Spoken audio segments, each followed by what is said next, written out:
Names of radio personalities that have died of COVID after misinforming their audience. This past week, conservative Tampa, Florida radio show host Mark Bernier, an outspoken opponent of masking and vaccines to combat COVID-19, died of COVID-19. Earlier that same day, Caleb Wallace, a prominent Texan opponent of masks as a means of curbing the spread of COVID-19, died of COVID-19. Welcome to the USA One podcast, the program where I share the interesting notes of the day from social networks, radio, newspapers, and other publications that you simply don't have enough time to follow. I'm Juan Andres, also known as Senor USA. If you would like to view this program rather than listen to it, you can do that by going to usa1.podbeam.com or on any smartphone, on computer or internet connectable device, you can connect with us. Caleb Wallace was 30 years old. Mark Bernier was 65. The two deaths are simply the latest in a series of incidents in which crusaders against wearing masks and vaccines have died or were hospitalized after being diagnosed with COVID-19. The worrisome part for me is how many of their followers followed their advice. And if they did, I pray that they're all safe and sound.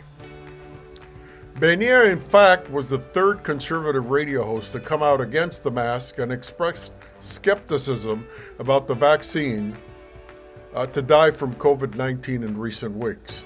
Earlier this month, Dick Farrell, a Tampa, Florida-based radio host, passed away from the coronavirus. Last week, Nashville-based host Phil Valentine, 65, died of the virus.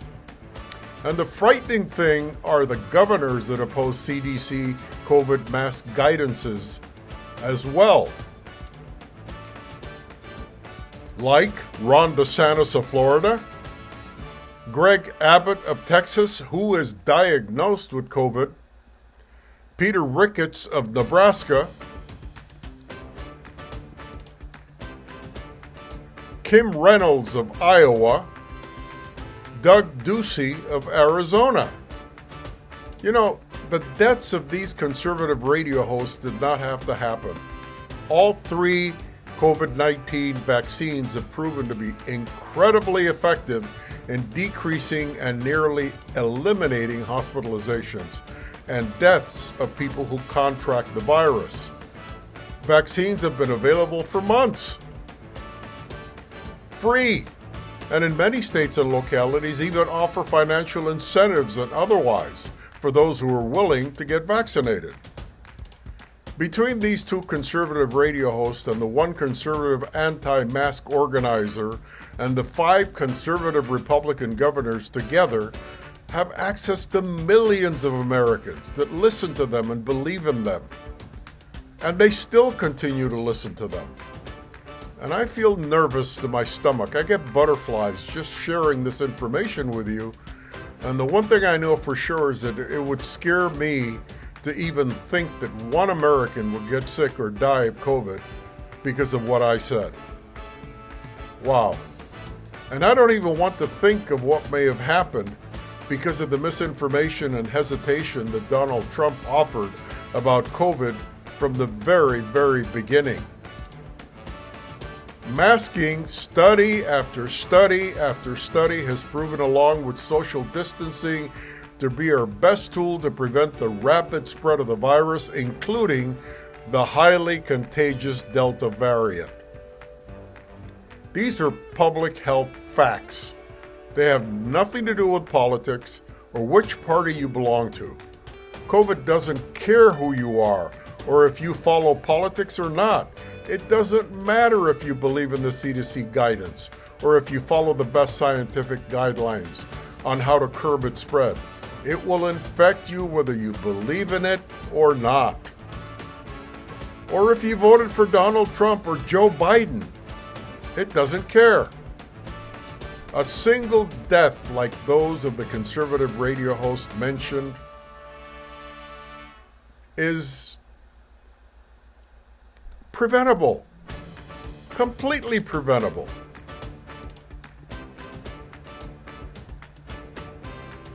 Caleb Wallace, listen to this is heartbreaking. Caleb Wallace left a wife and 3 children and a 4th on the way in a month or so. This is extremely worrisome. And it's been reported that Caleb Wallace refused to get tested for COVID-19 or even go to the hospital. He was so stubborn, his wife said in a recent interview, he didn't want to see a doctor because he didn't want to be part of the statistics with COVID testing. Instead, Caleb Wallace began taking ivermectin tablets, an anti-parasitic drug used for horses that the U.S. Food and Drug Administration has urged people not to take for COVID. He also took high doses of vitamin C, aspirin, and used a zinc inhaler.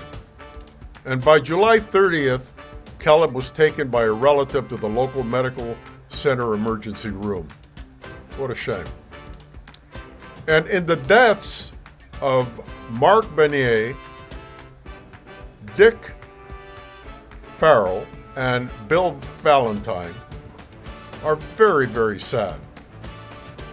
But that they spread their unscientific views on masking and vaccines to their audience only to die from the very virus they mocked makes their lives and deaths a tragedy of significant proportions and makes us realize that we are responsible communicators and that we have to think about what happens to our audience.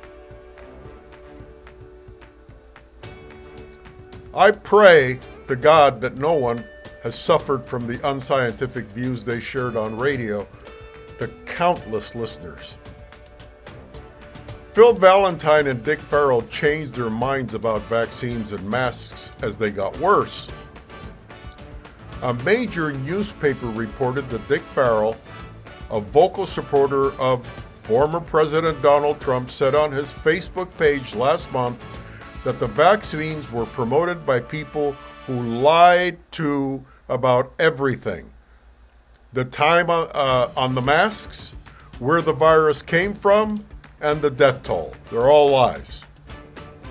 However, Dick Farrell quickly changed his perspective on vaccines after contracting the virus. Persons close to him have mentioned this. Phil Valentine, in a statement issued by his radio station, said this after contracting the virus.